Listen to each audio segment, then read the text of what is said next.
कांद्याची परिस्थिती इतकी अवघड झालेली आहे, एक सुद्धा पीक हातात नाही। ठीक आहे, राज्याच्या मुख्यमंत्र्यांनी जूनची डेडलाईन दिलेली आहे, पण बँकांची कर्जवसुली कोण थांबवणार? तुम्ही पीक विम्याच्या ज्या कंपन्या आहेत या दरवर्षी शेतकऱ्यांना लुटतात, दरवर्षी शेतकऱ्यांचं वाटोळं घालतात। आता बघितलं का तुम्ही, शासनाचीच त्याच्यात फसवणूक होती ना। 2 रुपये 25 रुपये 10 रुपये अशी मदत त्या शेतकऱ्यांच्या खात्यावर जमा केली। दुसरी गोष्ट, बोगस बियाणं, जे सातत्यानं वर्षानुवर्ष आम्ही आंदोलन करतोय का बोगस बियाण्यांच्या कंपन्यांची चौकशी करून त्यांना ब्लॅकलिस्ट यादीत टाका, तेही होत नाहीये। हो, याच्यात सगळं निवेदनात आहे। सगळ्यात महत्त्वाची गोष्ट नाही, तुम्ही ऐकून घ्या ना साहेब आमचं। ठीक आहे, तुम्हाला कॅबिनेट आहे, आम्हाला मान्य आहे, नाही साहेब तुम्हाला आमच्याकडे यायला वेळ नाही म्हणून आम्ही तुमच्याकडे, तुम्ही राज्यभर फिरलं पाहिजे साहेब। एक मिनिट ऐका, राज्याचे मुख्यमंत्री ह्या स्वतः सगळ्या पालकमंत्र्याला आदेश दिले, प्रत्येक जिल्ह्यामध्ये पालकमंत्री काय, मंत्री कृषी मंत्री काय, सगळे शेवटी आम्ही मंत्री पालकमंत्रीच नाही साहेब। ऐका ना, नाशिक जिल्ह्याला पालकमंत्रीच नाही। तुमच्या नाशिक जिल्ह्याला पालकमंत्री स्वतः कोकाटे साहेब मंत्री आहेत, जिरवाळ साहेब मंत्री आहेत, भुजबळ साहेब मंत्री आहेत, अजून दादा भुसे साहेब मंत्री आहेत। तुमच्या जिल्ह्यात इतके तर पालकमंत्री आपलं मंत्री कुठंच नाहीत, त्या जिल्ह्यातल्या मंत्र्यावरती आम्ही एकटा कृषी त्यामुळं ऐका ना, त्यामुळे सगळे पालकमंत्री जरी नसले सगळे मंत्री त्या भागामध्ये गेलेले आहेत आणि त्यामुळं निश्चित प्रकारे तुमच्या सगळ्यांच्या त्यांनी बांधावर जाऊन सगळ्यांच्या अडचणी ऐकलेल्या आहेत, सगळ्या शेतकऱ्यांचं दुःख पाहिलेलं आहे। शेवटी ते पण जरी मंत्री असले ते पण पहिल्यांदा ते पण सगळे शेतकरी आहेत, कारण मी पण शेतकरी आहे, तुम्ही पण शेतकरी आहेत। त्यामुळे शेतकऱ्यांच्या ज्या अडचणी तुम्ही जे सांगितले त्या काय मागण्या तुमच्या सगळ्यांच्या रास्त आहेत, तुमच्या मागण्यांचं आता तुम्हाला हे निवेदन प्राप्त झालेलं आहे। या बाबतीमध्ये निश्चित प्रकारे या राज्याचे मुख्यमंत्री, दोन्ही उपमुख्यमंत्री यांच्या कानावरती घालून आपल्याला कशी आपल्या या बाबतीमध्ये काय धोरण केल्यानंतर शेतकऱ्याचं हित कशामध्ये, शेतकऱ्यांना कशामुळे त्याचा तुमचे हे आता ह्याचा घेऊन कुठला निर्णय घेतल्यानंतर शेतकऱ्याला त्याचा लाभ किंवा फायदा होईल, यासाठी निश्चित प्रकारे कृषी मंत्री म्हणून तुमच्या सगळ्यांच्या भावना मी तर आहेच, पण या तीन ज्येष्ठांच्या 3 श्रेष्ठ आमच्या नेत्यांच्या कानावरती घालून साहेब आम्ही सिन्नर तालुक्यात राहतो। एक मिनटं, कर्मचारी नाही म्हणून एका गावात 50 आणि 60 लोकांचेच पंचनामे झालेत।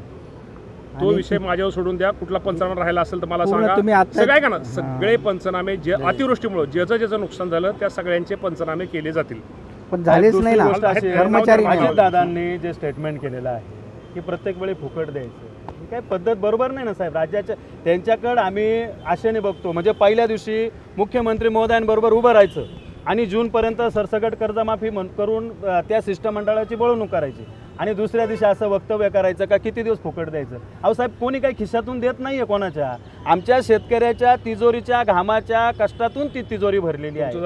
अहो साहेब झालं नाही, तुम्ही आमचं ऐकून तर आम्हाला उत्तर द्या। दादांनी नाही, दादांची प्रत्येक वेळी आम्ही बघा, आम्ही सन्मान करतो प्रत्येक मंत्री महोदयांचा। जर मुख्यमंत्री म्हणताय का आम्ही कर्जमाफी देतो, तर दादांना अडचण काय नेमकी शेतकऱ्यांची, मला उत्तर देऊ मग सांगा। कसं आहे, दादा शेतकरी आणि अजितदादा पवारसाहेब हाडाचे शेतकरी, या बाबतीमध्ये माळेगाव कारखान्याचा गाळप हंगाम होता, छत्रपती कारखान्याचा गाळप हंगाम होता, सोमेश्वर साखर कारखान्याचा हंगाम होता। गाळप हंगाम असताना दादांचा उद्देश, बोलण्याचा उद्देश, मी तो तिथं साक्षीदार आहे, मी त्या कार्यक्रमाचा प्रत्येक कार्यक्रमाचा अध्यक्ष मी होतो।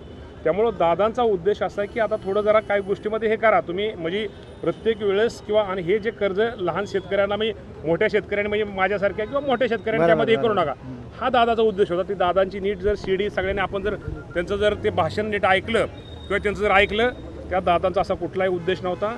दादा शेतकऱ्यांबरोबर आहेत, दादा स्वतः त्या मिटिंगला होते, दादाने स्वतः ही घोषणा केलेली आहे। त्यामुळं दादांच्या बाबतीमध्ये मी तुम्हाला प्रामाणिकपणे सांगतो, दादांच्या बोलण्याचा विनार्थ मी काय म्हणतो आपण त्याला वेगळा अर्थ काढला गेला, दादांचा बोलण्याचा अर्थ असा अजिबात नव्हता।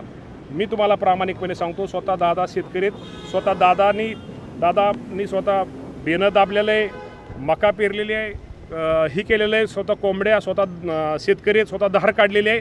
मला वाटतं या राज्यामध्ये जे मोठे नेते आहेत, स्वतः धार काढणारा, स्वतः धार काढणारा, स्वतः अंडी गोळा करणारा, स्वतः उसाला लागणीचं टिपरू देणारा, धडीवर पाणी धरणारा, वाप्यावर पाणी धरणारा, ह्या राज्यातला तो नेता आहे। त्यामुळे ह्या नेत्याच्या ऐका तुम्ही, ह्या नेत्याच्या बाबतीमध्ये असं बोलणं किंवा असा विपास त्याचा उद्देश काय नव्हता। त्यामुळं शेतकऱ्यांनी पण चांगली सवय लावावी, शेतकऱ्यांनी पण चांगलं हे राहावं काही गोष्टीमध्ये. ते त्यांच्या भागातले त्यांचे मतदार होते, त्यामुळे त्यांना असं ते ह्यांनी बोलत होते, आपण म्हणतो ना ग्रामीण भाषेमध्ये ते बोलत होते, पण त्या बोलण्याचा अर्थाचा विनाकारण त्याचा अनार्थ केला गेला. त्यामुळे दादांची भावना खूप तुम्ही तिथल्या माळेगावच्या लोकांना जर विचारलं तर त्यांची भावना काय होती ते असं आपल्या गमतीने असाही विषय चालला होता. ते तरी तुम्ही त्या बाबतीमध्ये निश्चित प्रकारे त्याचा अर्थाचा अनर्थ काढू नका. दादा शेतकऱ्यांबरोबर आहेत, मुख्यमंत्री बरोबर आहेत, उपमुख्यमंत्री बरोबर आहेत, आम्ही सगळे बरोबर आहे. त्यामुळं निश्चित प्रकारे तुमच्या मागण्यात तुमचं निवेदन मी घेतलेलं आहे. आता मीटिंग कॅबिनेट सुरू झालेलं आहे. आता तुम्ही ऐकलं, तुमचं ऐकलं आहे. मला एक सांगा दादा, तुम्ही म्हणता का दादा असं म्हणतात, दादा एकीकडे काय म्हणतात की आम्ही सत्तेत येण्यासाठी निवडणूक जिंकण्यासाठी आम्ही कर्जमाफीचं आश्वासन दिलं होतं. दुसरीकडे तेच दादा म्हणतात की बाबा कर्जमाफी करणं शक्य नाहीये. ठीक आहे, ते तुमच्या कारखान्यात झालं असेल, पण त्याच्या दोन महिन्यापूर्वी पण हे स्टेटमेंट आहे दादांचे की आता त्याच्यात तर तेच बोलले की आम्ही निवडणूक जिंकण्यासाठी कर्जाची माफी करतो. संध्याकाळी माणूस संध्याकाळी माणूस कर्जमाफी करतोय. नाही, ऐका ना, ते ठीक आहे, आता भांडण काय, मग तुमचं भांडण नाही निवेदन करायचं. झालं. साहेब ऐका ना, तुम्ही आम्हाला कर्जमाफी देऊ नका, आम्ही तुम्हाला शेतकरी सांगतो आमच्या शेतीमालाला हमी भाव द्या. आम्ही तुमच्याकडे कर्जाची भीक मागायला एकही शेतकरी येणार त्या नाही, बाबतीमध्ये एक पण येणार नाही. तुमची तुम्ही मागणी फक्त बरोबर आहे. म्हणजे तुमची मागणी आमच्या बरोबर आहे. शेतीमालाला भाव द्यायचा नाही. वरतून अवकाळीनं आम्ही जर कुठं ग्रस्त झालो तर मदत करताना उपकाराची भाषा करायची, ही राज्यकर्त्यांचं बोलणं काही योग्य नाहीये. मामा, तुमच्याकडे आम्ही वेगळ्या नजरेने बघतो. महाराष्ट्र तुम्हाला एक शेतकरी पुत्र म्हणून बघतोय. तुम्ही शेतकऱ्याच्या प्रत्येक जिल्ह्यात, जरी तुम्ही पालकमंत्र्यांना मुख्यमंत्री महोदयांनी सांगितलं असेल, पण कृषी मंत्री म्हणून तुम्ही प्रत्येक जिल्ह्यात येऊन तिथल्या अधिकाऱ्यांना तुम्ही सक्तीचे आदेश करा. तिथल्या बँकांना सांगा की तोपर्यंत कर्ज वसुली तरी करू नका. वसुलीच्या बाबतीमध्ये तुमच्या आता लगेच ताबडतोब आजच्या कॅबिनेटलाच तो विषय घेतला जाईल आणि वसुलीच्या बाबतीत तुमची वसुली थांबवली जाईल निश्चित. धन्यवाद. गणेश गणेश फोटो घे ना. मागे राहिले तर सगळ्यांना दिसणार. आजच सांगतो, अजिबात आजच सांगतो. फक्त तुमचा मी तुम्हाला खरं सांगतो दादा, एवढा अर्थ जाणार झालं, एवढं सांगतो. गणेश फोटो घेतला का? तिथे चल ना त्या साईडला. लोकशाही मराठी ऐका, पहा, जागरूक रहा.